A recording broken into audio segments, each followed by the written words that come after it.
countries and Sweden as a case in point, but I would like to emphasize that what I'm saying is applicable to any country, Kazakhstan, Norway, Lithuania, or Sweden for that matter, because as we heard in the introductory remark, innovation is really to take all countries one step further. So, just a few words about TeliaSonera. We are today Europe's 5th largest operator. We have some 170 million customers throughout 20 markets where we operate. We are the proud majority shareholder of Kcell, this country's largest mobile operator and also the largest mobile operator in Central Asia. We have 28,000 employees and our headquarters are located in Stockholm.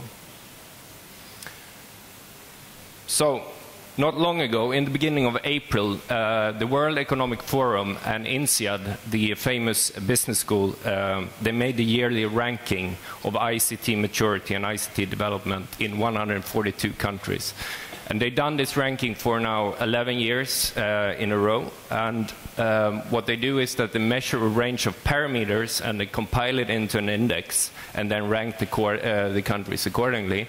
As you can see from this chart, the Nordic region came out quite good. Sweden on top, followed by Finland, Denmark, and Norway in 7th place. And the US, a bit surprisingly perhaps, given the wave of innovation from the US, but came in at number 8.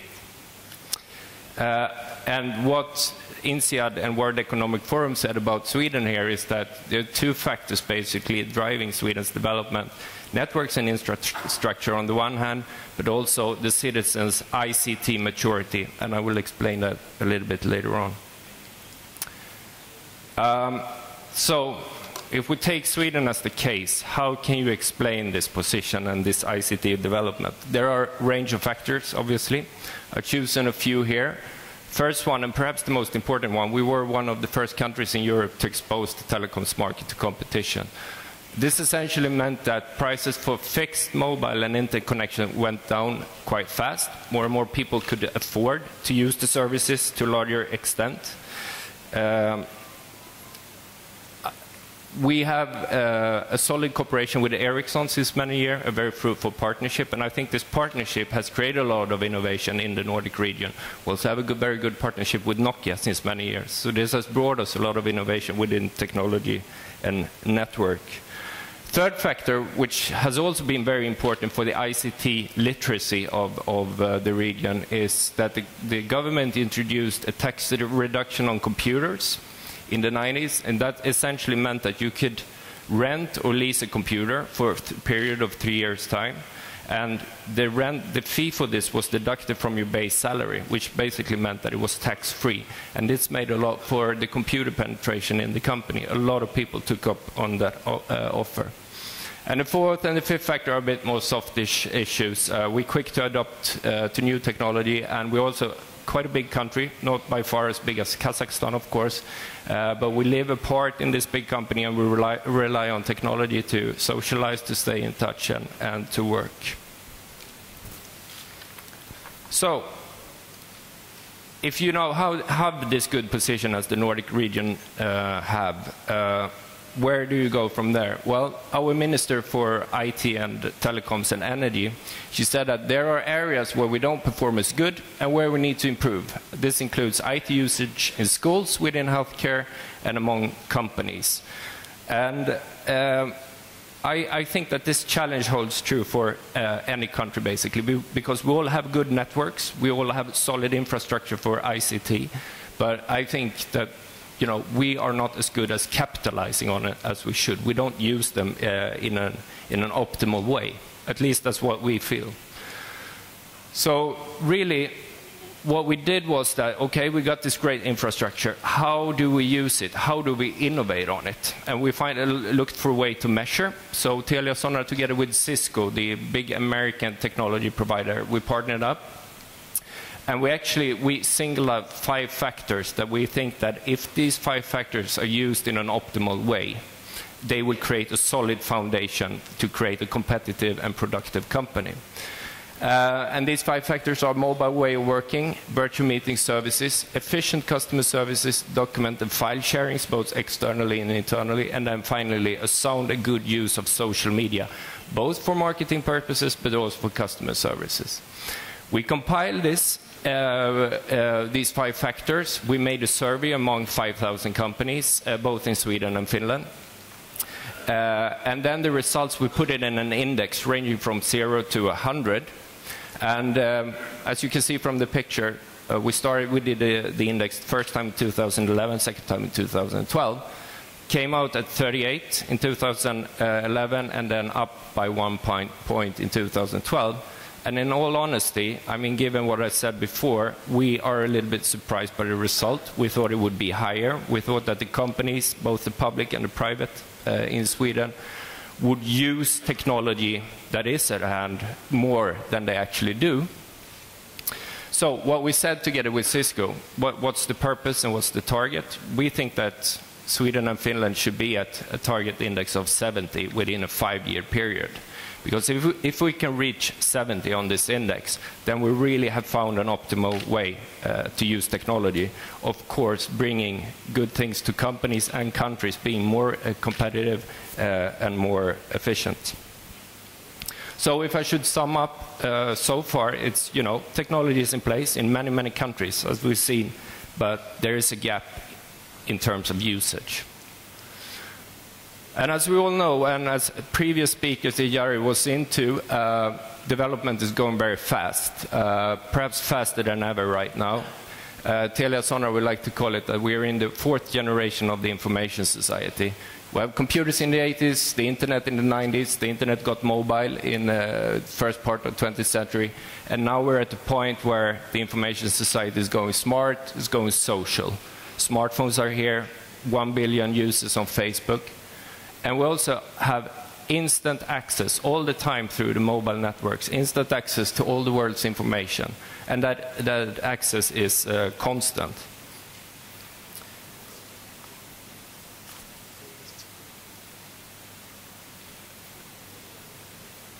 And having said all this, I think that right now we're in the middle of a big shift.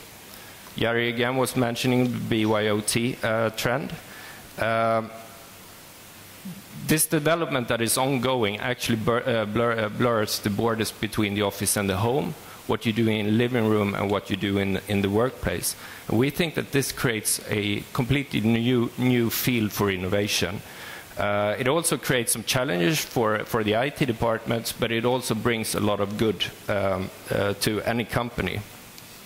And you know, if you put this a little bit in perspective, I think many of us today, I mean, compared to 5 years ago, we would go to the office and we would get the latest technology in our hands and we would really be in the future.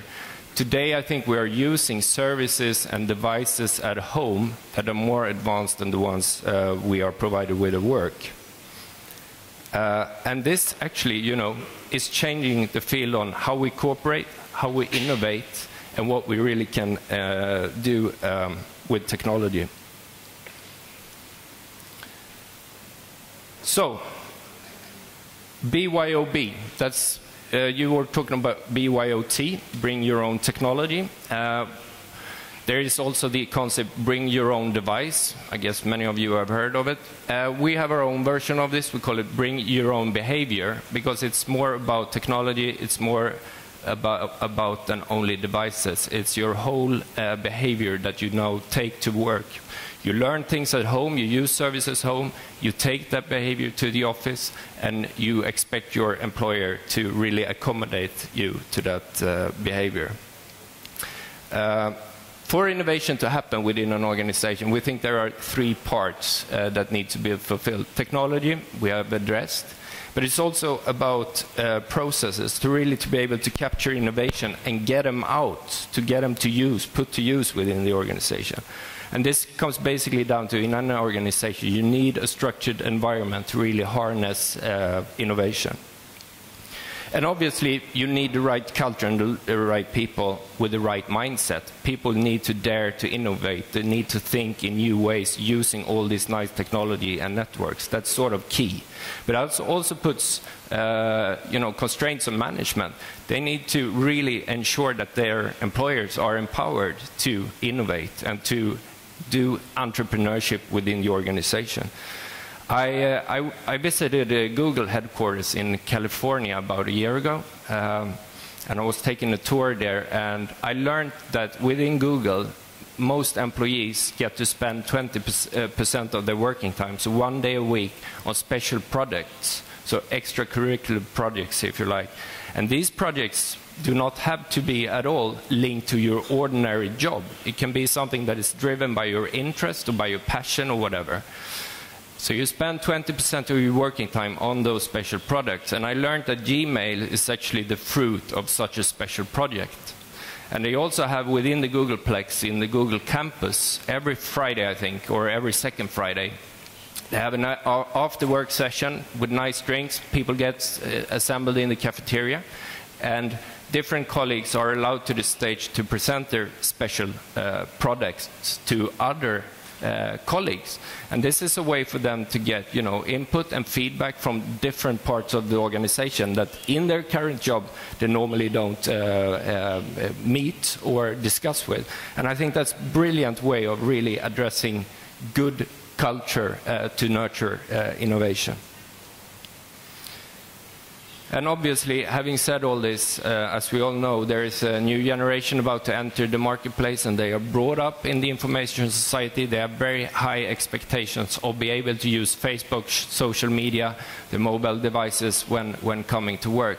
And of course, in the war for talent that is out there, we all want to attract the best and the brightest. We really need to make sure that we can accommodate this new generation when they enter the workplace. And this creates new demands, I think, for all companies and all public organizations.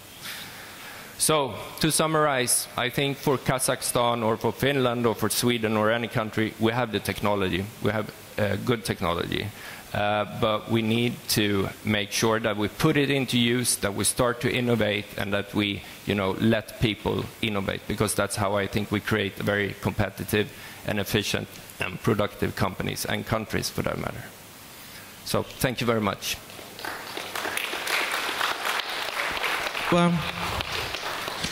Еще раз поблагодарим нашего гостя. И я приглашаю на сцену Сергея Назаренко, директора отдела управления проектами компании Connect Kazakhstan. Thank you very much. Thank you. Сергей. Приветствуем Сергея. Добрый день всем. Так. Ну, что, я начну? Традиционно 15 минут. Хорошо, я постараюсь. Я думаю, даже быстрее получится. Добрый день, гости. Очень рад вас всех видеть сегодня. И давайте начнем. Я попытаюсь заглянуть немножко в прошлое в своей презентации, посмотреть, какой путь мы уже прошли в инновациях. Потом мы поговорим о настоящем, то, что сейчас уже есть. И посмотрим немножко в будущее.